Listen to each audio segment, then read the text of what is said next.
It's fall, and the blooms of summer have faded. So how come you're still sneezing?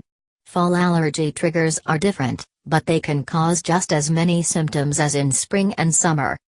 What causes fall allergies? Ragweed is the biggest allergy trigger in the fall. Though it usually starts to release pollen with cool nights and warm days in August, it can last into September and October. About 75% of people allergic to spring plants also have reactions to ragweed. Even if it doesn't grow where you live, ragweed pollen can travel for hundreds of miles on the wind. For some people who are allergic to ragweed, certain fruits and vegetables, including bananas, melon, and zucchini, can also cause symptoms. Mold is another fall trigger. You may think of mold growing in your basement or bathroom, damp areas in the house, but mold spores also love wet spots outside. Piles of damp leaves are ideal breeding grounds for mold. Don't forget dust mites. While they're common during the humid summer months, they can get stirred into the air the first time you turn on your heat in the fall. They can trigger sneezes, wheezes, and runny noses. Going back to school can also bring allergies in kids because mold and dust mites are common in schools.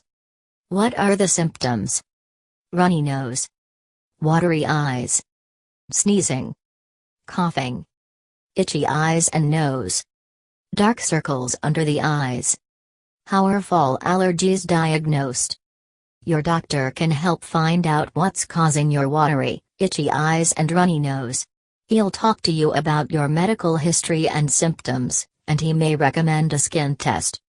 If he does, he'll place a tiny amount of the allergen on your skin, usually on your back or forearm, and then prick or scratch the skin underneath. If you're allergic to it, you'll get a small, raised bump that itches like a mosquito bite.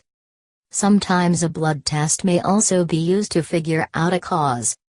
How can I treat my allergies? There are many medications you can use. Steroid nasal sprays can reduce inflammation in your nose. Antihistamines help stop sneezing, sniffling, and itching. Decongestants help relieve stuffiness and dry up the mucus in of your nose. Immunotherapy in the form of allergy shots or oral tablets or drops can also help you feel better. You can buy some allergy medications without a prescription, but talk to your doctor to make sure you get the right one.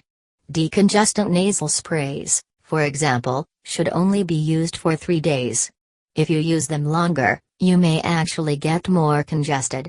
And if you have high blood pressure, some allergy drugs may not be right for you. Tips to manage symptoms. Stay indoors with the doors and windows closed when pollen is at its peak, usually in the late morning or midday. Check pollen counts in your area. Your local weather report will usually include them.